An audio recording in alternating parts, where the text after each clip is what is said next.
Hi, I'm Heather, and this is knitting update number 51 for Saturday, March 21st.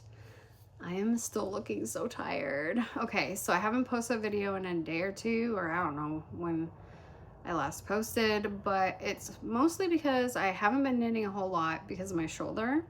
I did go for treatment with RMT on Thursday, and it seemed to have really helped, but I still can't really knit that much right now. She told me to keep using my arm and my shoulder to keep it moving, which I think is great advice, but I don't want to just be doing knitting, and I also don't want to overdo it on the knitting.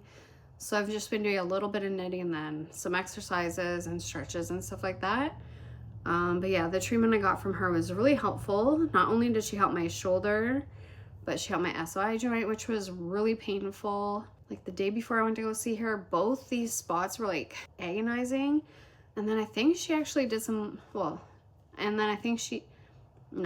she did some lymphatic drainage stuff that I think really has helped. It's hard for me to kind of tell, but it seems like there's been improvement. So I hope that's the case. She's super hard to get an appointment with, but she did tell me I could text her and come in for just 15 minutes at a time to work on like my shoulder or the lymphatic drainage or like just these little things that maybe don't need a full hour of attention. So that was really great.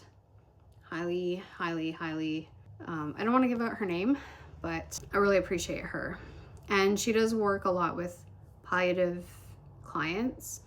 So I think, like for me to go to see a new RMT or to find new people to try treatment with, like lymphatic drainage, I don't know, it's very hard. I hate always having to tell my story over again, but I do feel like it's a responsible thing to do when you're receiving a treatment from someone, especially like massage or even a haircut or the dentist or whatever.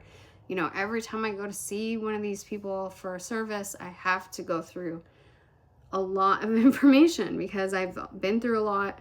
The other day I went to the eye doctor to get an eye exam because I wanted to order a new pair of glasses, and unfortunately it was at the same clinic or whatever I've been to before, but a new eye doctor. So, and he said that he didn't have all my information on file. Like that's not how it works. I guess when the old doctor left, he took all the files or delete them or something. I don't know. So I had to go over, even just like my medication list. It's a lot. And sometimes I just don't feel like talking about this stuff at great length with another person. And yeah, so I always appreciate when I can just see someone I've already seen, I've already worked with, they know my history. It's a huge relief. So the fact that I could get an appointment with her, because it's been notoriously hard to get an appointment with her. The last time I saw her was more than 6 months ago. And it's not because I haven't wanted to go to her. It's just, like I said, it's impossible to find a time, especially like I don't have that many restrictions on when with my schedule. I'm not doing a whole lot, but I do have the one restriction of we only have one car for most of the year. So that limits my ability to get to appointments, and I guess I could take an Uber, but the clinic that she works at is literally 5 minutes down the street, and it kind of feels weird to do that. Anyways, I'm talking so much about this, but I really appreciate when I don't have to see a new practitioner for any reason, and I can see someone I've already seen, and it makes my life so much easier. So I'm glad that was a success, and I could touch base with her. She's also just a lovely person, and it was really great to see her again. Especially because the last time I saw her, I was probably a completely different person. I had just basically gotten off my deathbed and made my way over there to get some lymphatic drainage. And even she said, yeah, you were so frail. She said, I remember last time you were here was the day before your birthday, and you were just so frail, and I just felt so sorry that you're like, oh, I have to celebrate my birthday. And I mean, I had just been through a lot then. And even now, I have a hard time just living with the fact that I'm still here. Honestly, it seems crazy that I've survived 6 months past that deathbed experience. Yeah, obviously I'm really grateful about it, but it also is just really hard and scary because when you have stage 4 cancer, it's not like I just survived, a near-death experience and now I'm gonna go on and live till I'm 80 or whatever. I survived this near-death experience, which went on for 2 months, and I was very weak and it was very hard to do anything. And I'm talking about just surviving day to day. And, I'm very grateful that I did survive that experience, but now really probably what I have to look forward to is just going through that again in the near future. It's not even like I'm going to be able to survive 30 more years and then have that experience. It probably will be in the next, I don't know, 1 year, less, 6 months, 5 years. I really don't know.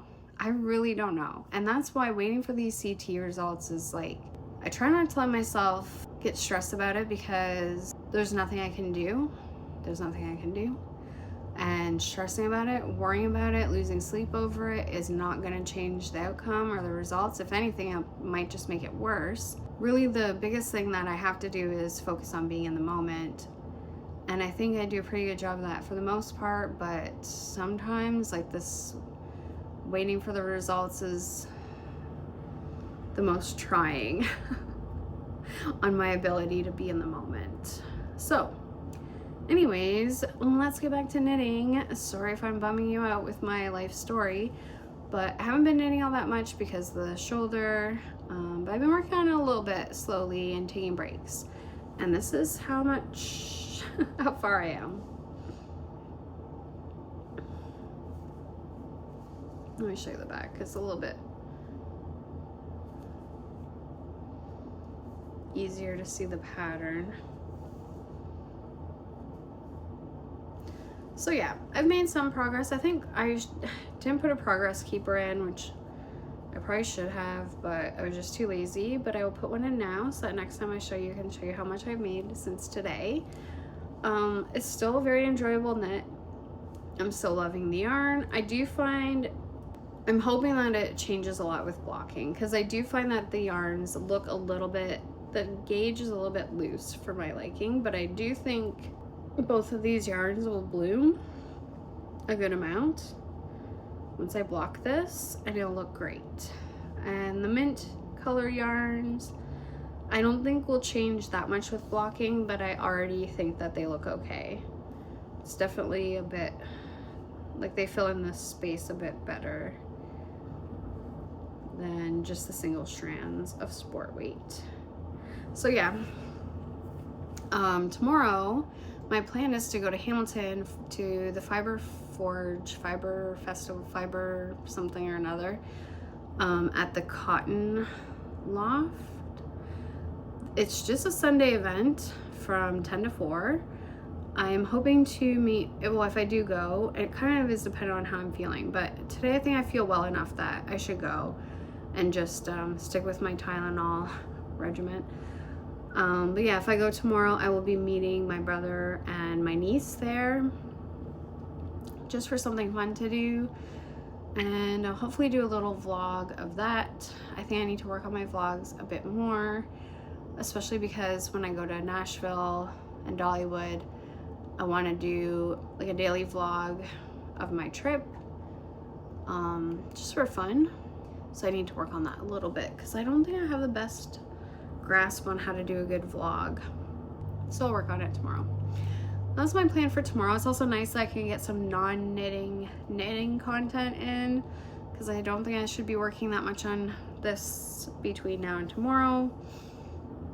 And now I don't have to really feel pressure to do a video about my knitting progress tomorrow. So that'll be nice. All right, so that's it for me for today, and I'll see you tomorrow. Bye.